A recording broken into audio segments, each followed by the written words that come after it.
Wifies doesn't understand the King in Yellow.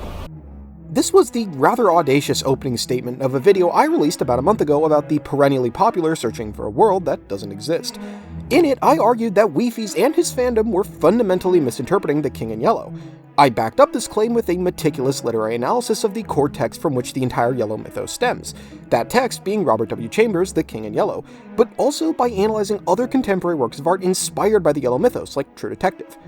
In studying the way all these different stories handle the themes of the King in Yellow, and then cross-applying them to Searching for a World That Doesn't Exist, my goal was to point out a potential pitfall I was worried the sequel of Wifi's story might fall into. I believed that the King in Yellow wasn't actually a being of infinite knowledge as he was being portrayed, and that the insistence on this reductive framing for the series would be a misstep for Wifies. And, as you can expect, people reacted very normally to my nuanced and completely subjective analysis by calling me slurs in my own comments section. Or trying to, anyways. I'm still not really sure what this means, to be honest with you. But I digress. The two most common counter-arguments I received under the comment section of my own video are as follows. 1. Wifies never even said the king caused infinite knowledge, and 2. Wifies never even said he was adapting the King in Yellow. So when Wifies uploaded his long-awaited sequel to Searching for a World That Doesn't Exist, I clicked on that notification right away, watching with bated breath.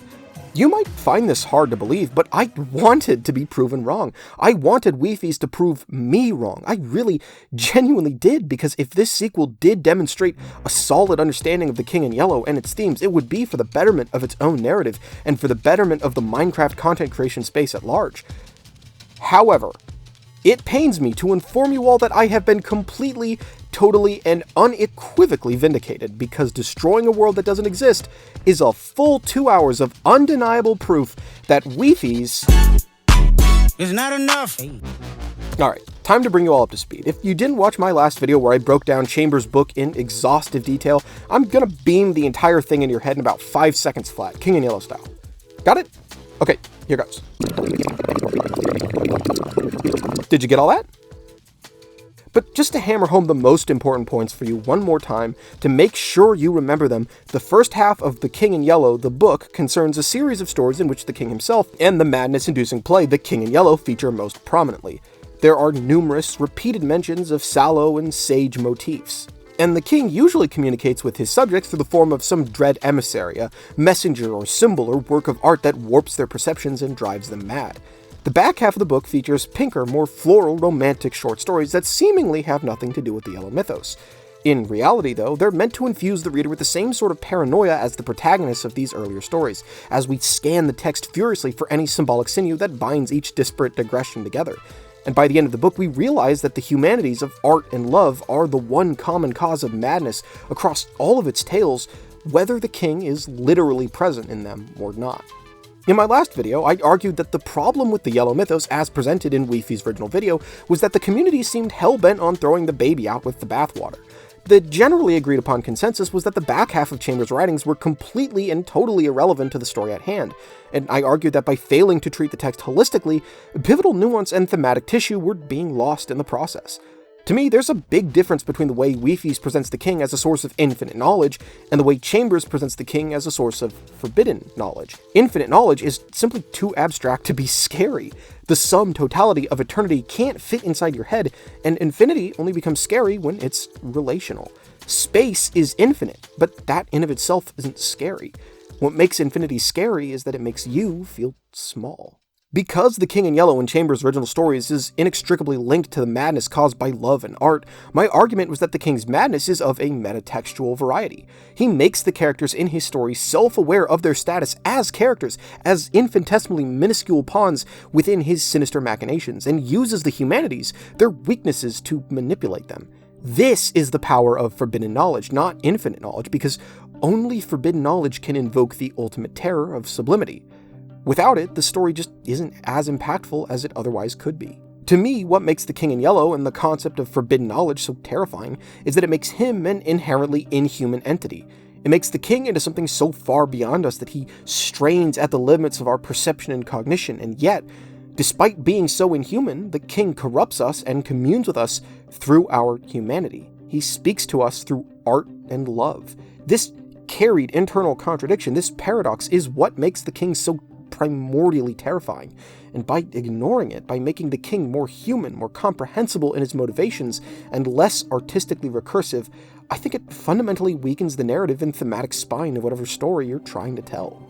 The reason why this infinite knowledge, forbidden knowledge distinction matters so much is that if you can abstract the King in Yellow and his powers down into such an abstract and catchy catch-all, if you refuse to reckon with the artistic and metatextual artifice being employed by the author, if you're more concerned with the cool factor of the villain's powers, you also run the risk of rendering the king exactly that, a villain. And a villain is not what the king is, because a villain has malice and motivations that we can comprehend. The king exists beyond these things, because those things are human. He is not. He is a living god, the personification of mortifying sublimity. He's not some evil world-conquering big bad, because he is the world, and it bends to his will. But in this world that doesn't exist, the subject of our story, that's exactly what the king behaves like. A villain. A generic Minecraft horror big bad. The very thing I was worried he'd become. The very thing I was trying to caution against turning him into in my analysis. Maybe you're not seeing the problem here, though. Maybe you thought destroying a world that doesn't exist was fine and fun. Maybe you thought it was a good video. And you know what? You wouldn't be alone. It might surprise you to learn that I did too. I liked it. I think there are a couple moments of genuinely genius-level writing by Wifies. I think it's a perfectly palatable finale for a YouTube video. I just also happen to think it comes off a little artistically muddled and thematically confused by its conclusion. And even though I do by and large find the world that doesn't exist duology to be passable, I think that treating art carefully and seriously through measured and well-reasoned critique makes all of us better storytellers and better people. This kind of artistic dialogue is healthy to have, and without it, the space we're in simply stagnates. So we've got to retrace our steps through the scene of the crime to the point at which the corpse of the Yellow Mythos was desecrated. We've got to go all the way through destroying a world that doesn't exist in order to understand what it gets so very right and what it gets so very unfortunately wrong. In order to understand just how exactly it proves that Wifies really doesn't understand the King in Yellow. We start from Avery's point of view. Having already discovered the book, and now Durlord's videos somehow, he follows the path laid out by his predecessor, switching to creative mode as he flies through familiar scene after familiar scene until he lands at the gilded doors from the spectacular conclusion to searching for a world that doesn't exist. He steps through it, braced for the worst, and finds just a placeholder gold block. Confused, Avery breaks it and turns around to leave, but his game shifts abruptly into survival and sends him tumbling out into a vast, vacant underhall populated by countless identical gateways to worlds unseen. Already, in our opening minutes, we've completely sapped the sublime terror from the most iconic bit of imagery in the original video. The arresting power of the Gilded Doors in searching for a world that doesn't exist was in their lack of a literal interpretation. The video literally warping itself to censor them made their true nature impossible to wrap your head around. The Gilded Doors of the King's Domain were ominous precisely because they weren't explained. They were, by their very nature, inexplicable. In destroying a world that doesn't exist, though, that feeling is gone because they're just doors. They perform their most literal possible function, stripped of any symbolism, rendered just an object. Just like the king, Wifies is sucking the symbolic marrow from the bones of his own story. This, it should be said, does not bode well. But, okay, I can excuse that since it's clear the doorways leading to all these different worlds are acting like little vignettes. In the same way that The King in Yellow is a collection of short stories by Chambers, this hall creates a similar sort of meta-narrative condition to act as a framing device for the video. And even if I think that weakens the abstract dread invoked by his symbolism, I can still somewhat appreciate this as a purely narrative conceit. Let's just keep it pushing. A lot of these worlds play out pretty similarly to the conventions the series has already established before, except this time with Avery as our protagonist and point of view character. There are vast, completely vacant spaces, a supernatural entity stalking him just outside of his peripheral vision, and he's lost and all alone. Unlike Durlord, though, Avery isn't as analytically or ARG-minded. Unlike our previous protagonist, he prefers to feel and intuit his way through the world rather than decompose and analyze. It's a subtle change in playstyle that translates into the gameplay we see on screen, but it's still a pretty smart way of differentiating both halves of this narrative. With each gate he travels to and through, Avery appears somewhere else entirely in the hall, making non-linear progression towards the final door at the end of the hall where he's certain Durlord will be waiting for him. He repeatedly makes mention of the same symptoms as his predecessor, feeling haunted or compelled to flee in fear when he has no idea where that compulsion came from. This is all bog standard stuff from the King's Playbook, but then we get to the good stuff. Then we get to the chapel. This is one of the most staggering ideas in the entire video. Wifies' storytelling here is masterful. He introduces this serene sanctuary, a book that promises false comfort, even as its words steadily and subtly reinforce the aura of dread emanating off of this not place. But by the time Avery reaches the end, whatever he has seen between those pages has fractured his misspent little mind. This is the truest essence of The King in Yellow, the power of the play described as the essence of purest poison, a text so sublime that its beauty and terror renders you completely numb. It's such a thoughtful extension of the symbolism we see in Chambers' stories like Court of the Dragon. Avery is hollowed out, made a blank, unfeeling husk by his exposure to the forbidden knowledge he's beheld, wandering aimlessly through this church in the wild as time unfolds around him. And the way Wifies delivers that line about how long exactly it is that he spent there? Goosebumps, man. Chills. This is the best it got. I so wish I could say that this was the triumphant moment where my theories were proven wrong, where Wifies roundly repudiated my contention that he doesn't understand The King in Yellow. Because in this scene, he so clearly seems to. I wish I could say that. I do. I really do. But I can't. By some minor miracle, thanks to a few well-placed signs, Avery snaps out of this inwardly recursive trance of self-loathing. A little more stumbling, and he finds himself inside a vast infinite library, seemingly containing corpuses upon corpuses of every story ever told. Coincidentally, most of them just so happen to be the script to other Minecraft videos, because scripted Minecraft storytelling as an art form is allergic to sincerity and pathologically incapable of being serious for 5 seconds without showing us how ironic and self-aware it is. And then, as he's browsing somewhere between Parkour Civ and Gravity Falls in the Dewey Decimal System, Avery bumps into Durlord. Avery starts to ask how he's here, desperate to know what's going on. Durlord demands to know what Avery knows, asking him if he's heard of the King in Yellow or Hastur. Nary a mention of Fair Carcosa or the Hyades or any of the other fanciful images of mad poetic license of Chambers' own creation, mind you. Avery, though, says no. Relieved, Durlord explains to Avery that his mind has been ensnared in the clutches of the King in Yellow, a terrible entity that forced him to behold the totality of existence. And before we can start to realize the troubling implications of this admission, or realize that this is just a synonym for infinite knowledge, the ground gives way beneath Durlord and Avery's feet, and they are plunged directly into the void. We pick up again from the beginning, but this time from Durlord, real name Derek's, perspective.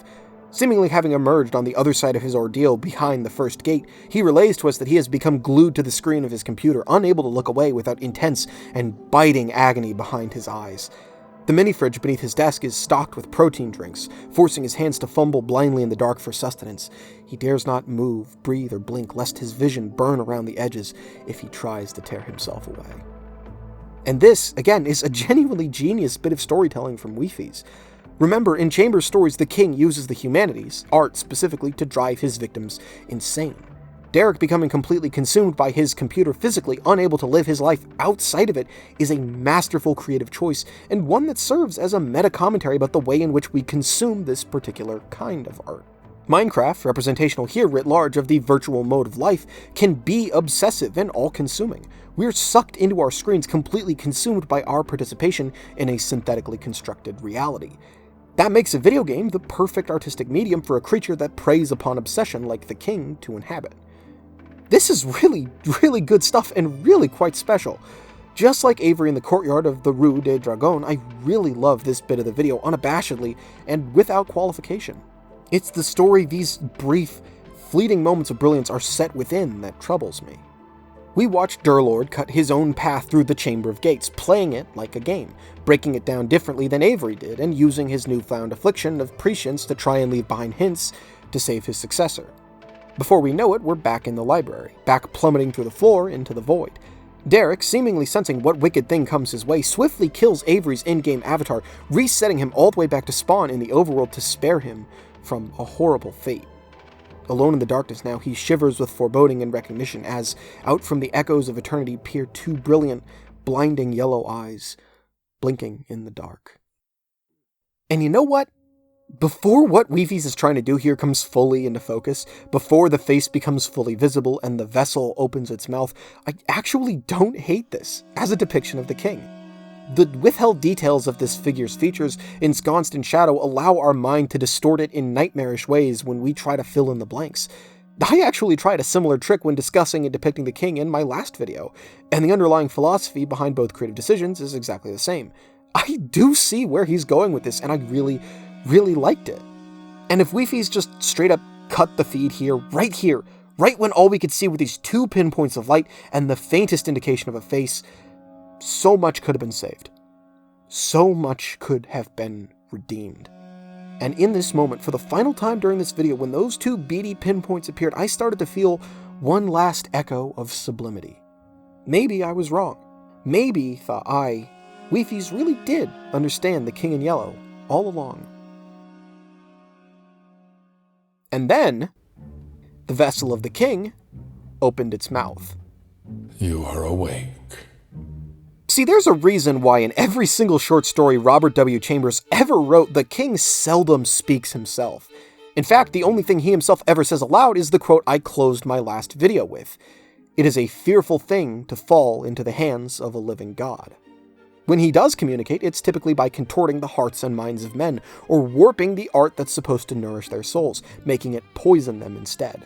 We see this in the play The King in Yellow within the book. The avatar of the king in the play engages in dialogue with the royals he's seducing into madness, but that's because he's speaking through the seductive power of art.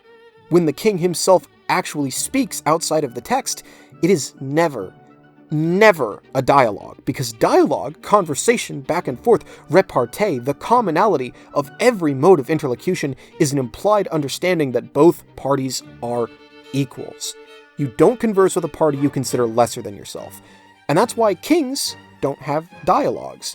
They command, they order.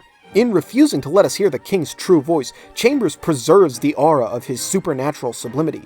The absence of knowledge is what creates the terror. The words of the king are scariest when we cannot see them in their entirety.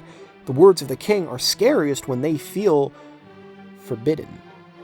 That is not what happens here. What happens here, in destroying a world that doesn't exist, is that Durlord and the vessel have a conversation. And it's a conversation Derek wins. Repeatedly. In every single exchange, he winds up with the upper hand over the literal cosmic manifestation of pure, unbeatable dread. In this first debate with the king's emissary, he neg-diffs the psychic damage that's supposed to make him black out, and the king gets so freaked out by this that he has to try and send Durlord to a secret prison dimension just to get him off his back so he can complete his evil plans. This, it should be said, is a bad look. I mean, just one interaction together and Durlord already has God himself running scared. But don't worry. It'll get worse. Derek escapes the prison the king has crafted for him by taking advantage of the unique potentialities and glitches afforded to Minecraft as an art form, weaponizing the king's own creation against him.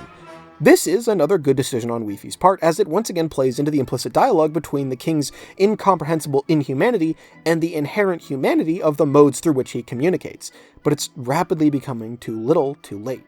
In making his grand escape, Derek uncovers a revelation about the mysterious village he happened upon in his first adventure, realizing that the King in Yellow hopes to empty out Avery completely, as he had in the chapel, to make him into a human vessel through which he could enter our world. But if the king enters an imperfect vessel, one that was already filled with, say, infinite knowledge like himself, perhaps Derek could avert catastrophe and seal the king within his domain once more. Tricking Avery to try and buy himself the time he needs to do what must be done, Derek enters the final chamber and invokes the incantation to bind himself to the king, sacrificing his own mind in the hopes that they will be destroyed together. Despite Avery's desperate pleas, Durlord refuses, thanking his friend for their time together and letting him go, as his mind frays irreversibly. Derek gets one more monologue off to aura farm on a literal god, before both he and the king vanish together, and order at long last is restored. The King in Yellow somehow has been defeated. And that fact right there tells you all you need to know. Wifies still doesn't understand the King in Yellow. And the proof I'm looking for isn't all that hard to find. Remember, the two main arguments people levied against my analysis were that Wifies never even said the king caused infinite knowledge, and Wifies never even said he was adapting the king in yellow.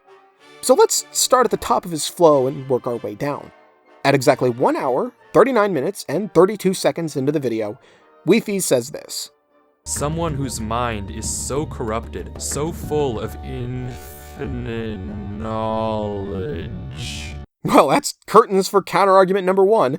And if you scroll down into the description of the video, past the spoiler wall, you'll see this, an admission from Wifies himself stating that he doesn't even think of this as the king in yellow. Now I know what you're thinking. But Frostbyte, Wifies just said he wasn't adapting the king in yellow, right? Doesn't that prove you wrong? This wasn't an adaptation of Chambers stories, it was just an homage to H.P. Lovecraft and a couple classic cartoons. It doesn't need to perfectly follow the king in yellow at all, he was just taking inspiration. He doesn't even need to understand the king in yellow. To which I can only say, I disagree. Because that's not how the act of adaptation works.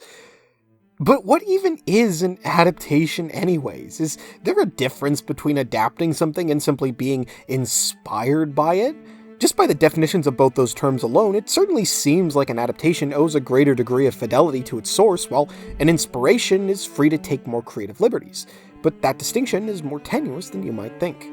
We're going to need a lesson in adaptation theory to sort all this out. Let's start off with a pretty easy test case to break down how the act of adaptation over time can distort a singular source. How about a gothic novel from even earlier in Chambers' own century that treads on many of the same tropes of romance and horror as The King in Yellow? In fact, the book we'll be looking at here casts such a staggering shadow over the whole of literary fiction that there's no doubt it inspired Robert W. Chambers himself. When you think of Frankenstein, you probably think of a monster that looks something like this. A huge, hulking behemoth with scars on a lumpy, flat-brimmed head, bolts in his neck, and the brain of a child. Boris Karloff's performance as the creature is one of the most legendary turns in the classic monster movie era, and it basically defined how Hollywood perceived the story of Frankenstein for several successive generations. And it is, genuinely, a great performance. Karloff can growl and snarl bestially, pull off this brutish and hulking and menacing physicality, and all while still capturing a naivete and childlike innocence behind his bright eyes. In this version of the story, the creature is a sort of sanctified innocent, the victim of misunderstandings that made him monstrous, a purely tragic figure. It's a nice story. There's only one problem with that, though. That's not Frankenstein. At all. First of all, as everyone knows well, Frankenstein was the man who was also, incidentally, a monster himself. But second of all, this adaptation bears little connective tissue with Mary Shelley's original novel. Her Frankenstein descends more from the tradition of Polyphemus and Prometheus, a beast with a musical mind, as philosophical as he is dangerous. In the novel, the creature is a victim of immense trauma, yes, but he's also as barbaric and depraved and intelligent as his creator. Karloff's performance as the creature is not the only filmic adaptation of Shelley's novel, however. More recently, you may have seen Frankenstein's monster depicted like this, as a bald Jacob Elordi. Guillermo del Toro's reimagining of the tale restores the creature's locutionary capacity, gives him back his menacing mind behind the might, and yet, though del Toro hews much closer to the source of his inspiration, some have argued the pendulum of this new Frankenstein swings too hard in the opposite direction. Where Karloff's monster overplays his naivete, Elordi's overplays his philosophy. You could argue the creature's desire for companionship is portrayed almost benignly, out of its similarly innocent loneliness as the only being of his kind in existence. In Shelley's novel, however, the creature really demands a bride out of the same streak of possessiveness he inherited from his father, Frankenstein. The creature makes copious mention of his wanting to become as Adam, bestowed an unquestioning other half out of a belief in his inherent moral desert. Where both of these adaptations falter, it could be said, is in their portrayal of the creature's innocence, equivocating about the extent to which he bears culpability for his deeds. I would argue that to Shelley, he's as much a product of the patriarchy as he is a perpetrator of it. And yet, despite these differences, they all have their own individual place. Personally, I prefer Mary Shelley, but these are all good stories, just for different reasons. But in showing you how the story of Frankenstein has evolved in our culture over the course of time, hopefully you're picking up on how adaptations and inspirations actually function. Each of these different works of art exist in conversation with one another across space and time, as their additions to and interpretations of a shared mythos naturally invite the mind to juxtapose, to compare and contrast, and see how different storytellers tackle the same basic set of themes. Karloff's Silver Screen era Frankenstein, for instance, creates individually interesting and poignant moments that ruminate on the nature of creation and culpability, like in the scene where the creature inadvertently drowns a little girl, too naive to comprehend his own strength or the danger it poses to others. But in the big picture, these few iconic scenes and movie moments aren't as strong as Mary Shelley's original novel when it comes to tackling the core thematic competencies the narrative must demonstrate simply to be what it is. That doesn't mean every change made in the adaptation of a given story will be bad, though. Here's another classic romantic movie monster where I think later adaptations actually improve upon the source. Dracula is a pretty cool book, but I think the Nosferatus, both F.W. Murnau and Werner Herzog's, are way more fascinating.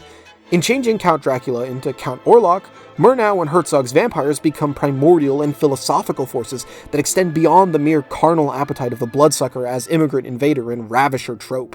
Orlok becomes a living pestilence, a blight, a plague, and all the forces in the film that ally with him, like Hutter, Harker, Nock, and Renfield, are willing to pledge their unholy allegiance to the forces of capital for the sake of profit, even if it means causing death, destruction, and woe upon their communities. Herzog's Nosferatu ends with the most interesting adaptational twist of them all.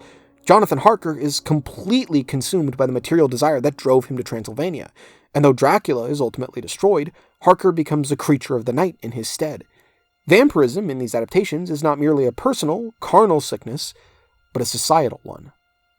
Once again, I hope you're seeing that this doesn't mean the original work from which an adaptation stems should be treated as some faultless, sanctified source that cannot be modified in any way. In fact, good or bad, these changes are fascinating and the most important part of any adaptation, because they're where the conversation between arts and time periods actually takes place, the common creative forum, as it were. But the most important thing for any artist engaged in the act of adaptation is to be open to that conversation, to be open to that dialogue. And what I find very telling about this preemptive footnote in Wifies' description is that he doesn't seem to be open to that kind of conversation whatsoever. He wants to sidestep the issue of whether or not his rendition of The King in Yellow has been faithful by passing it off as a completely original story, just tangentially and nebulously inspired by a pre-existing mythos. Right. So here's the thing about that. You can say that you're not actually telling a story about The King in Yellow. You can say that you were just inspired by the story and that you're trying to do something new. That's fine. But that doesn't mean the conversation stops happening. Whether you want to acknowledge it or not, you are co-opting the themes, iconography, and text of an existing narrative to tell your own story. Whether you want to admit it or not, this is still an adaptation of the central characters and themes of the Yellow Mythos, and it's going to be called into conversation with every other version of this story along that chain of tradition. Wifies' world that doesn't exist is still, by nature of its very existence, by necessity, in conversation with The King in Yellow. So if you didn't want to invite those comparisons to the text you're adapting, if you don't want to be held to a higher standard, to the standard of the source material you yourself chose to draw upon, then don't make this an adaptation at all. Don't invite the comparison.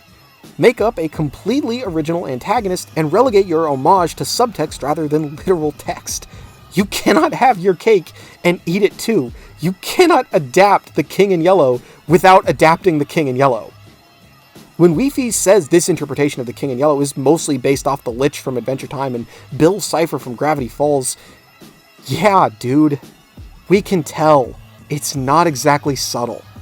You can say you were just adapting Hastur, but what do you think Lovecraft was drawing on? You can say you were just adapting Gravity Falls, but who do you think Alex Hirsch was drawing on? Actually, wait, maybe that's the real problem here. Maybe, in order to understand why Wifies doesn't understand The King in Yellow, we need to retrace our steps even further back. We need to scroll back through the annals of this artistic conversation of inspiration through the centuries to find out where these misconceptions about The King in Yellow really come from. We'll start with the source of inspiration Wifies is most transparently riffing on, the Lich from Adventure Time and Bill Cipher from Gravity Falls. Like I said, it's not exactly subtle that these antagonists are what Wifies' Hastur is really patterned after.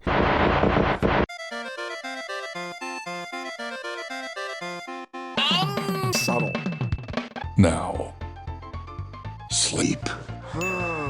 Your mind is strong. But I am beyond strength. Fall. You idiot! Don't you realize? You're destroying your own mind too? I'll give you anything you wish. Money, fame, riches, infinite power, your own galaxy! The similarities don't stop there, though, as both the Lich and Bill suffer from the same sickness as Wifies' version of the King in Yellow. Neither the Lich nor Bill is ever truly able to reach the absolute terror of sublimity because they're too busy being antagonists. Oh sure, they both have their moments, but their motivations are so manifest and material that we can wrap our heads around them.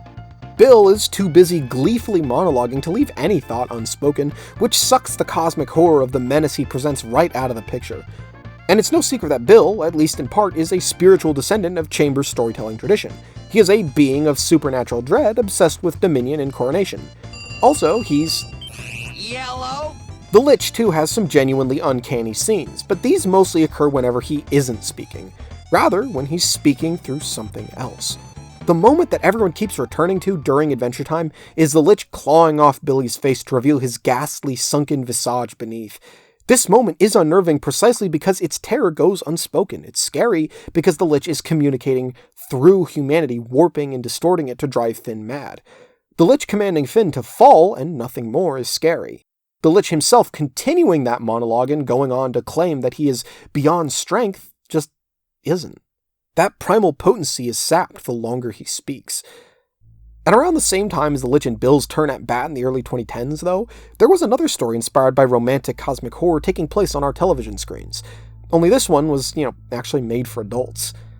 If you've already seen my last video on The King in Yellow, though, you'd know what it is. It's Cary Joji Fukunaga and Nick Pizzolatto's first season of True Detective, a show about two former police detectives investigating a cult-like conspiracy that involves powerful people at the highest levels of government, all of whom worship an entity of death known as the King in Yellow. Like the Lich and Bill, Fukunaga and Pizzolatto's Yellow King initially inclines towards the more Lovecraftian elements of the King's cult-like followers in their series. But despite this, they still understood Chambers' original text and its themes well enough to weave them throughout their narrative. True Detective is set in a world that has been deprived of the romance and love that define the back half of Chambers' novel, and this becomes the point of the series, as our lead investigators grapple with a hopelessly broken society whose abuses they've been perpetuating as part of the police force.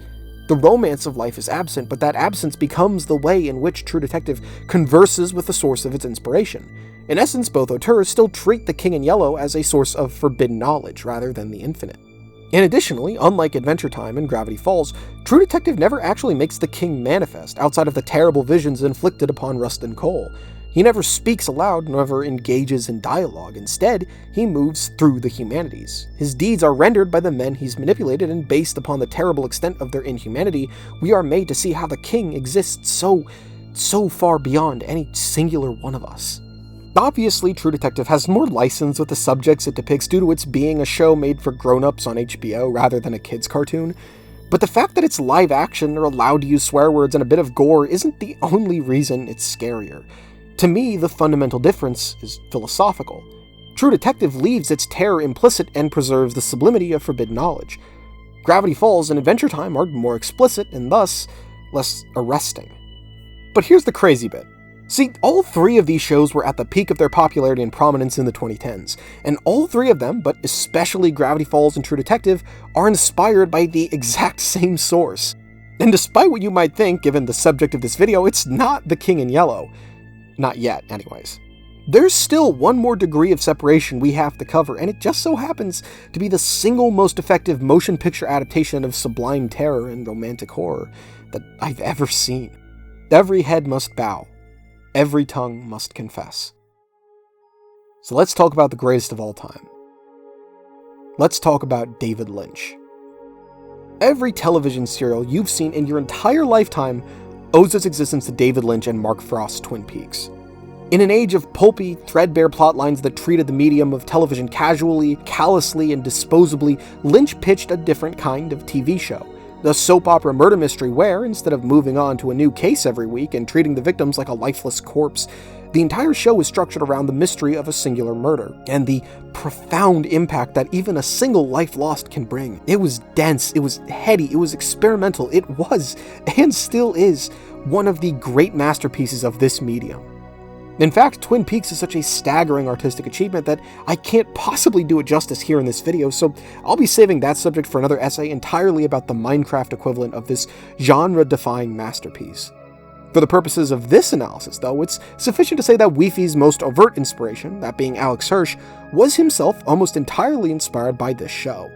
And that inspiration extends all the way to the overarching antagonistic force lurking beneath the surface of Twin Peaks. That force being Bob. Who is Bob? Well, no one really knows. For a character with such a benign, harmless, hapless-sounding name, you wouldn't really expect him to be quite so unnerving. In comparison to Bill and Wifies' Haster, who both monologue gleefully at basically every chance they get, Bob is beautifully incomprehensible and frighteningly non-literal. He lurks in your periphery, appearing in mirrors and shadows, wearing the faces and flesh of those you trust most to commit monstrous deeds. He is one of the most awful, dread-inducing characters to ever exist in the history of the televisual medium. Bob seldom ever speaks, and when he does, he communicates through the mouths of other characters and the premonitions of our lead detectives, warping their view of the world around them through his terrible poetry. The things Bob does in this show are so deeply disturbing that I will never be able to forget where I was and how I felt when I witnessed them for the very first time. Bob is the evil that men do, an evil that seems to exist beyond our art and societies and families and friendships and loves, bigger than all of us. Bob is not simply defeated or disposed of. Bob never truly leaves. Throughout the whole of Twin Peaks, he casts the longest shadow.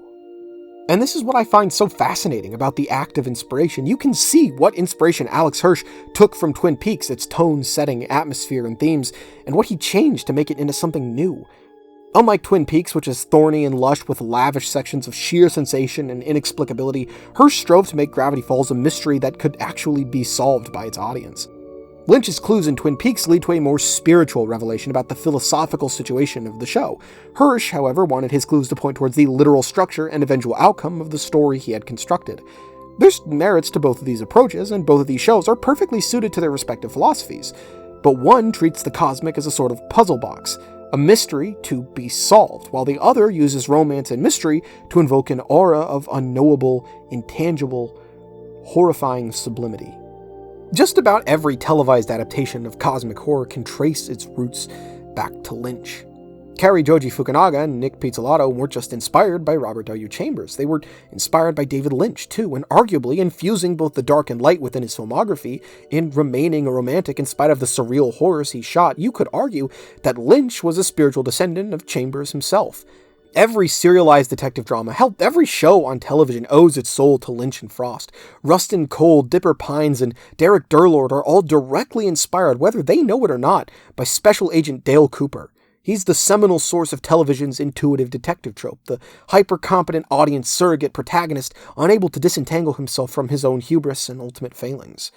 And from here, we can start to see two concrete camps beginning to emerge in terms of how different authors and artists try to adapt cosmic horror in their respective mediums.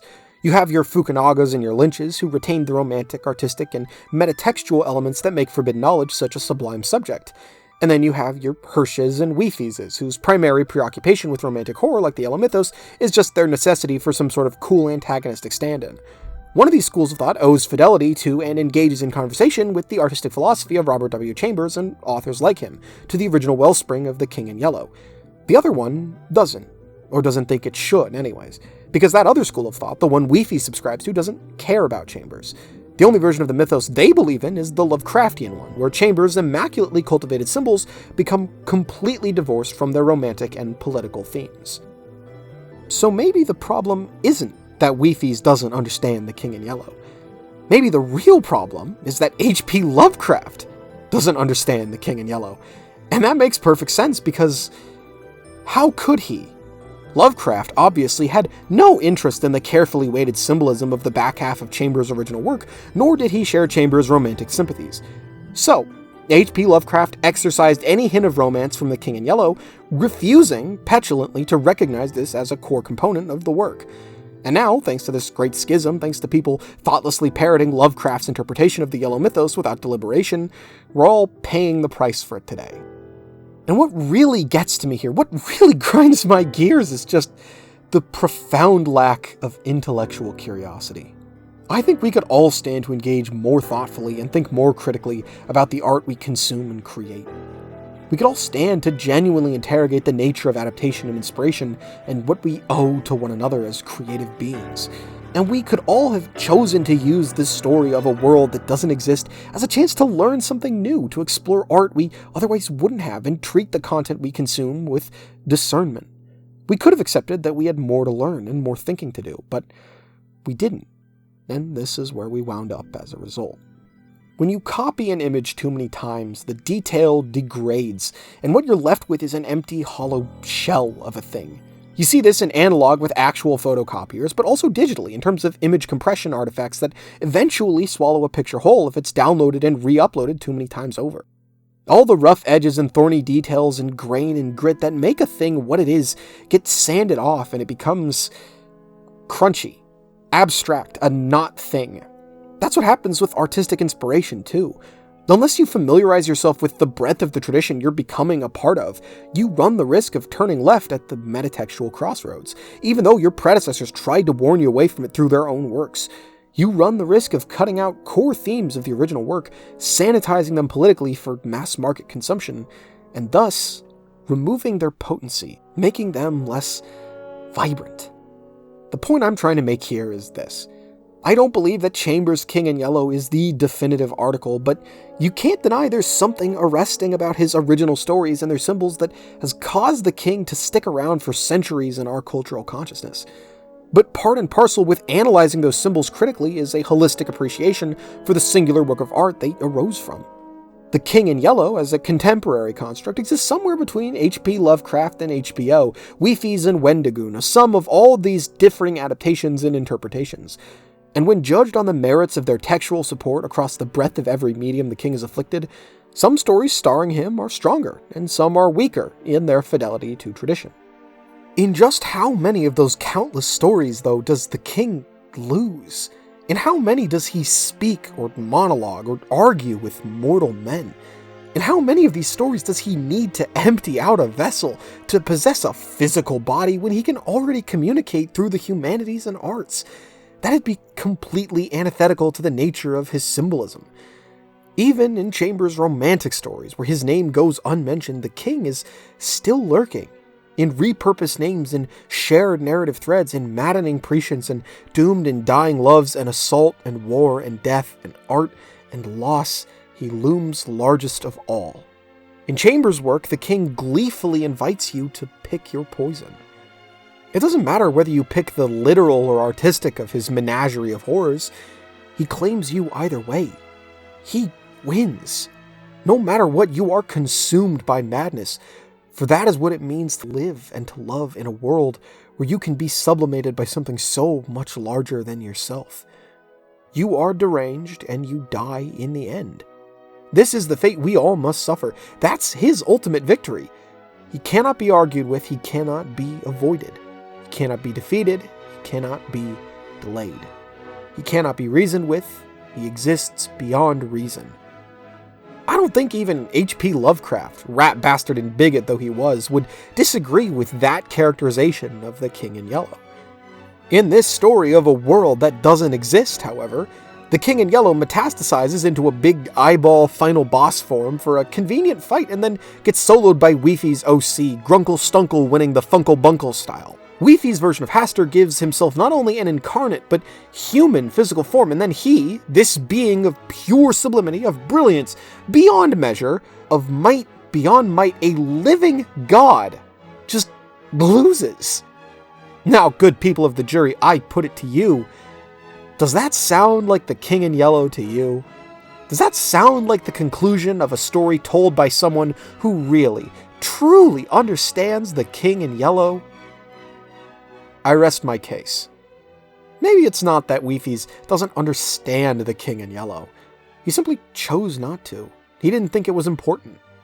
You're allowed to make whatever artistic changes you want in the act of adaptation, but when those changes upend the inner workings of the thing you're adapting and betray a lack of interest in further artistic conversation, can you really be surprised if people say you don't understand the text you're drawing from?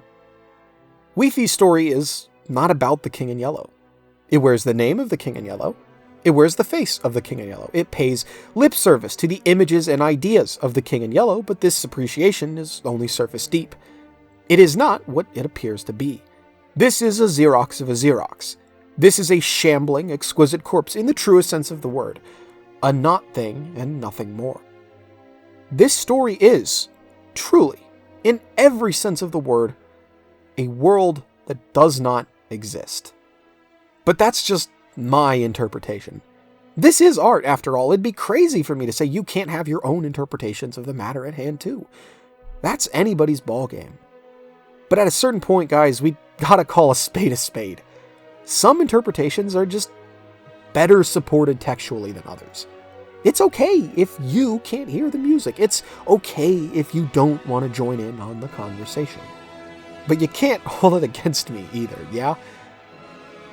Wifies has done it. He's told the definitive story of his entire career. It's a monumental accomplishment, and he deserves to be proud of what he's done. And destroying a world that doesn't exist is still art, inarguably so. I've never argued that. It's art. It's pretty, yes. But is it the King in Yellow? No. No, it isn't.